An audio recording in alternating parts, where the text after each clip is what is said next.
While playing through the Devil May Cry games on my own time, I reached genre fatigue. I love the character action genre and all the different interpretations that developers have of it, but constantly playing one type of genre can honestly be tiring. It's kinda like how Fortnite streamers end up hating Fortnite because that's all they play. Now that is an extreme case, one that I will hopefully never reach with any game, but you do need other games to play to break up the monotony of just playing one genre. What I present to you is that game. Let's talk about Kirby 64, The Crystal Shards.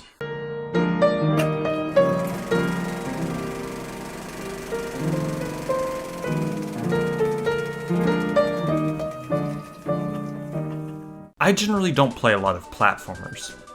Correction, I used to play a lot of platformers while I was younger, but I don't really enjoy the genre like I do others. I'm not a big fan of Mario or classic Sonic.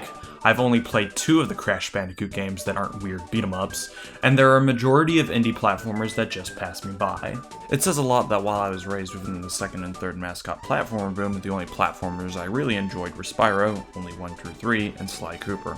Yet, I've always enjoyed the Kirby series, which compared to other platformers is simplistic. I think it stems from the overall aesthetic that the series has, being overtly cutesy with a subtle undertone of horror. Granted, I don't know why younger me would always rent Kirby 64 from the local video store during the 64 PlayStation 1 era, as he never finished the game and was quite bad at video. But then again, there are a lot of things that younger me did that I will never understand nor remember. Before I start to talk about all the dumb stuff that younger me did partake in, let's actually get on with the game and its history.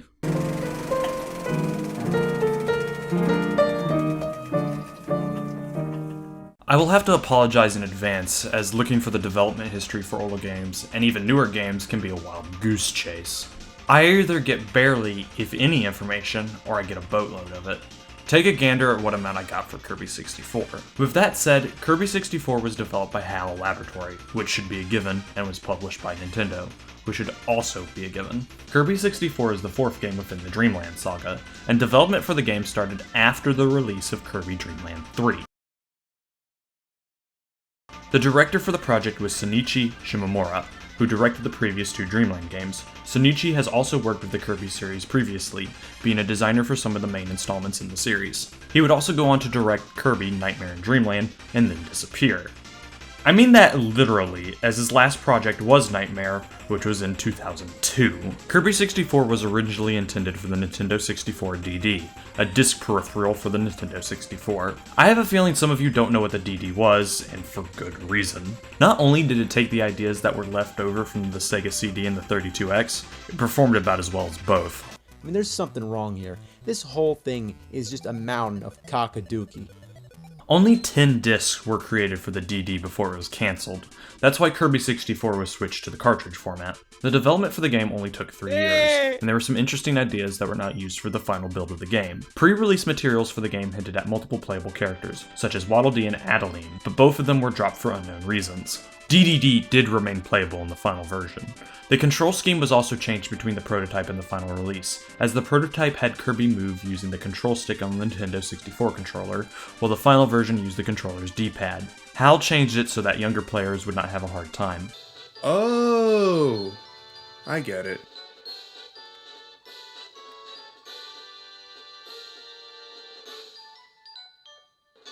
Some of the producers for the game include Hiroki Suga, Kenji Miki, and Shigeru Shigi Miyamoto, who served as one of the supervisors for the game. The other supervisor was Satoru Iwata, who helped create the franchise with Masahiro Sakurai. Sakurai himself did work on Kirby 64, however his work was uncredited until one of the final updates for the Smash Dojo, where he revealed that he voiced King Dedede in 64 and Brawl. The game was released in Japan on March 20th, 2000, and was later released in America on June 26, 2000. It would not be released in Europe until 2001. With the short history done, let's move on to the story.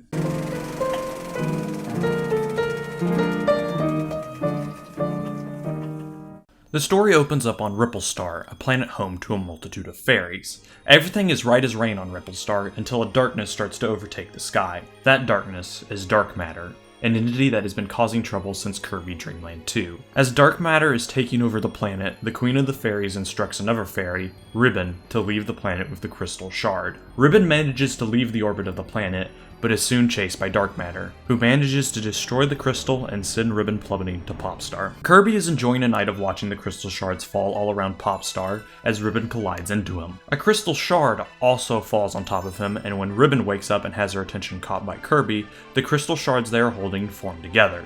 Kirby initially thinks the problem is over, but Ribbon shows that there are more crystal shards falling all around them. Kirby, being Kirby, helps without a second thought, and the two head out across the wide lands of Popstar to find the shards. Along their adventure, they run into Waddle Dee, Adeline, and King Dedede, who all find a crystal shard, get possessed by dark matter, and then are freed by Kirby. All three join Kirby and Ribbon to find the remaining shards, which have landed on other planets as well, such as the barren Rock Star, the frigid and familiar Shiver Star, and Ripple Star itself. The five also enjoy the sights before they head to another planet to find more shards. The expedition ends with Kirby fighting Miracle Matter, the supposed leader of dark matter, and defeating it. The quartet of Kirby, Waddle Dee, Adeline, and Dedede are thanked by the fairies, including Ribbon and the Queen, and all of them head back home, but it is revealed that the Queen is still possessed. That only happens if Kirby and company do not collect all the shards. If Kirby collects all the shards, then after the Miracle Matter fight, the completed crystal drives out the dark matter within the Queen and forms Dark Star.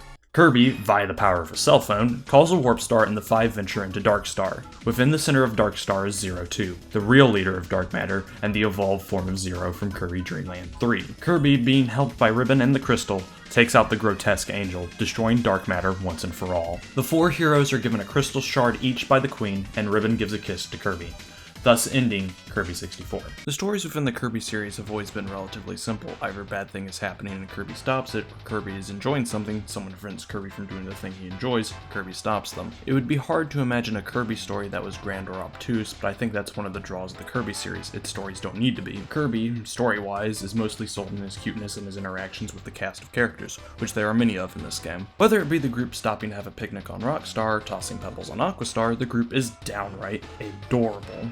This also helps contrast with the main thread of the story, who is beyond creepy. This is another thing that has always been a staple of the Kirby series, and I think this game's take on it is the best out of the franchise next to Dream Land 3. Dark matter, and by extension Zero and its incarnations, are so far removed from the general cuteness that inhabits the series, which I think not only adds to its corruptive nature, as how could anything in this universe ever become like dark matter, but there is a bit of contrast between Kirby and dark matter. Kirby naturally makes friends because of his go-getting nature and his friendliness, while dark matter forcibly takes allies by fusing with its victims. I know saying this is quite a stretch, but this is the same series where Kirby made friends with both Gooey, who is a blob of dark matter, and Marks, who Kirby forgave after he betrayed and tried to kill the pink puffball. The reveal of Zero 2 is also pretty strong, just like Zero. The fact that Zero 2 masquerades as an angel before revealing its true form as the hollow husk of Zero is a bit frightening, and once again adds to the differences between Kirby and Zero. Kirby makes no pretenses and helps whoever needs it, not puffing himself up as this great savior, while Zero takes the form of an angel, hiding his true nature as an eldritch force capable of destroying the universe. I think that's why he reveals his true form when he sees Kirby at the end, because Kirby has already fought Zero and knows that white shell when he sees it. Again, I'm reading way too deep into this game ostensibly made for children, but these are the thoughts that pass through my mind.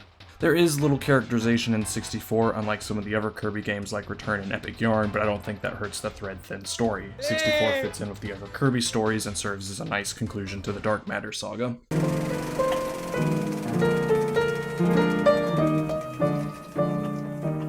Speaking of being cutesy, I think Kirby transitioned well into 3D. I know Kirby 64 isn't a true 3D game as it is a 2.5D side-scroller, but a lot of the models have a nice rounded look different from the jagged edges you usually get from other Nintendo 64 games. Even characters that have more detailed-oriented designs like Dedede and Adeline lack the jaggedness. I think this has to do in part with how the previous title, Kirby Dream Land 3, looked. Dream Land 3's visual look is that of a child's storybook come to life, with a soft color palette and texturing. While 64 does not fully achieve the visual aspect of Dream Land 3, it comes close by making each model soft and rounded as well as having vibrant colors. Each world brings a plethora of color, from the greens and oranges of Popstar to the subdued blues of Aquastar to the bright pinks and peaches of Ripple Star. The worlds have an identity to them as each follow a central idea. Within those worlds, however, are the levels that modify the world's central idea. Let's take Shiverstar for example. Shiverstar's main idea is cold or winter, so the first level within the world is an icy lake, which is a more standardized version of what I think many people think of winter, a snowy environment with everything frozen over. The second level, the clouds above the land, is a more idealized version of winter, with the clouds being a stand-in for snow. And many view clouds as fluffy, so it is a very soft snow compared to the first level's more realistic approach to winter or cold. The third level is the shopping mall, which plays into one of the most major events that happens in the world during winter, Christmas. It is always in the coldest of months where people do their important shopping, and Kirby 64 understands that, and that is why the third level is a shopping mall. Finally is the factory, the final level on Shiverstar. You could take the factory as a literal toy factory, keeping in mind of the Christmas theme that the mall brings up, or you could view the factory itself as a cold place, filled with machines and experiments. Each level within a world is like this. It takes the core idea that the world brings up and plays with it. One of the best parts of the presentation is the music. The music itself is varied from upbeat tracks to slow atmospheric ones, and each track helps portray the main feeling that the level wants to give you. There are some instances of tracks being reused for levels, but each of the tracks are well made in their own right, so it does not bother me too much. The sound effects are of high quality as well, from when Kirby kills an enemy to the sound that two abilities combine together. Kirby 64 has a wonderful soundscape. Lastly, I'll talk about the visual effects. Each ability brings in a variety of visual effects, from the ground particles to flames to different sharp utensils. The visual effects bring to life each ability and make them each feel unique from each other. Let's move to gameplay, seeing as we're talking about abilities.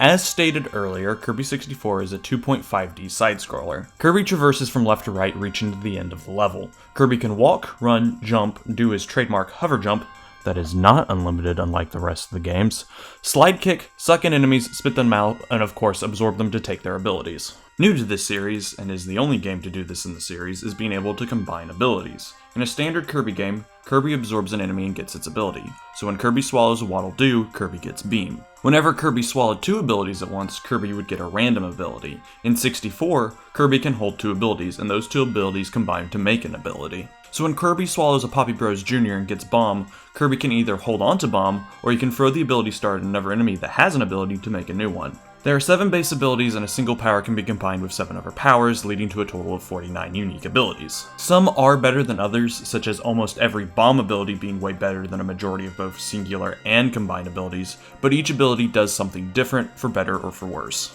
The reason why you want to combine abilities outside of having an easier way to engage with the enemies is the namesake of the game, the Crystal Shards. Within each level are 3 Crystal Shards besides the boss levels, which only hold 1. Each world typically holds 4 to 5 levels, so each world has around 12 to 15 shards. The Crystal Shards are hidden within each level, some requiring some side-scrolling exploring, so when the game tells you to go right, go left, but others are hidden behind simple puzzles or ability gates. The simple puzzles are easy to explain enough, since it either requires Kirby to hit blocks to form an object or select colors in the right order. The ability gates make up a majority of the Crystal Shards. Within many levels are weirdly textured objects. Those textured objects might be just one solid color or a combination of 2 colors. Each ability is color-coded, so that is the cue to the player for what ability is needed to destroy the gate. This can be as simple as finding the 1 or 2 abilities needed within the level, to needing to escort a specific combination through an entire level. The good thing is that once a Crystal Shard has been grabbed, it is counted even if Kirby does not finish the level.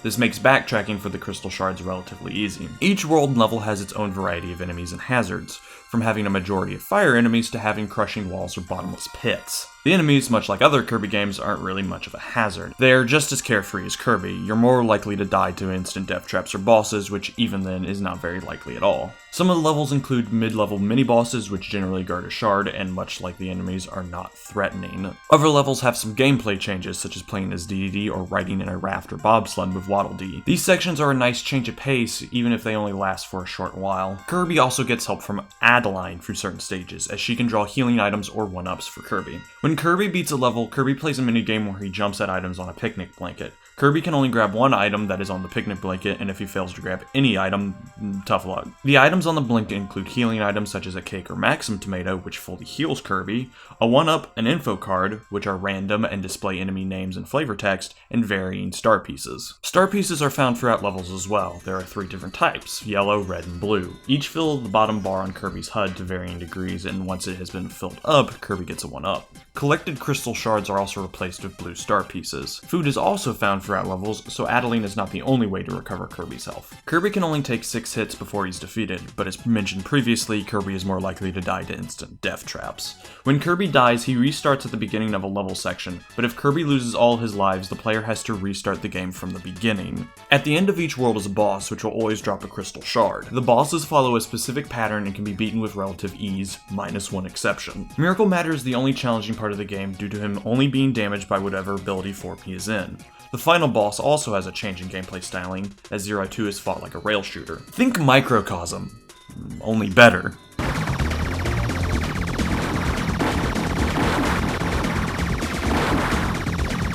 Finally, there are minigames. Seeing as I played Kirby 64 by myself, there is no reason for me to look at them, but if you want to know, you have a jumping minigame, a fruit catching minigame, and checker chase, where you try to make other players fall off a platform. They're nice distractions from the main game, much like minigames in Pokemon Stadium, but they are not the main focus. There is also the boss rush, which Kirby can only suck and blow to defeat the bosses instead of using abilities. I think I can begin with the good now.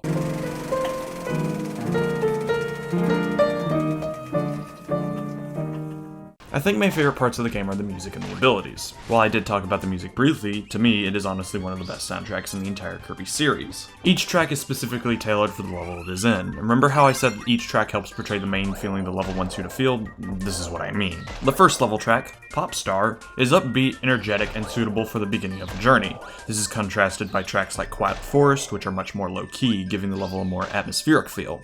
The music helps set the tone of a level or set piece, from a rip-roaring run through a field of enemies with the invincible jingle to the macabre 0-2 battle theme. The music helps portray a tone or feeling to the player. And I would not be talking about Kirby 64 if I did not talk about the abilities. There is such a wide variety of abilities and a plethora of situations that almost each are useful in. There will always be the Bomb series of abilities, which except for 1 or 2 are the best abilities in the game, but that does not discredit the rest of the abilities. Fire Cutter and Spark Cutter are both great for crowd clearing, seeing as one makes a flame sword and the other one makes Darth Maul's lightsaber, and Single and Double Rock make Kirby almost invincible. Double Ice turns Kirby into a giant snowball, and just like Single or Double Rock, kills practically anything. Ice and Electricity turns Kirby into a fridge, which is adorable, but can also spawn food items so Kirby can heal on demand. With so many abilities, it is up to the player to figure out their favorite and which works best in each scenario. Though the abilities do lead into a problem I do have.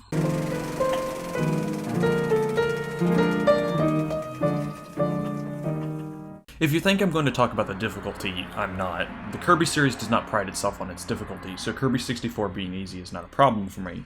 What I do have a problem with is the ability gates in any underwater level. The ability gates forego using a favorite ability combination in favor of using a combination that might not be good. There is one level that requires Kirby to carry Bomb Rock throughout the entire level to blow up a gate. This would not be a problem if Bomb Rock was designed with this level in mind. It isn't.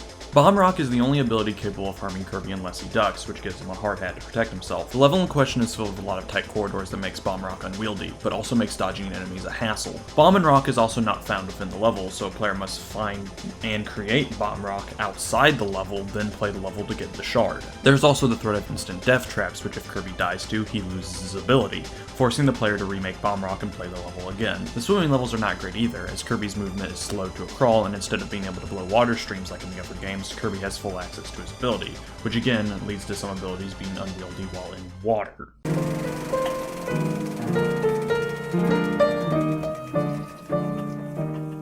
Out of all the Kirby games, this one is my favorite. It might have to do with nostalgia, but Kirby 64 still holds up today. It is the only game to feature the dual copy ability, and I wish more Kirby games would implement this idea. The soundtrack is one of the strongest in the series, and while the game does have a few wrinkles, they don't break it for me. The best way to play would either be through the Kirby Dream Collection or emulation.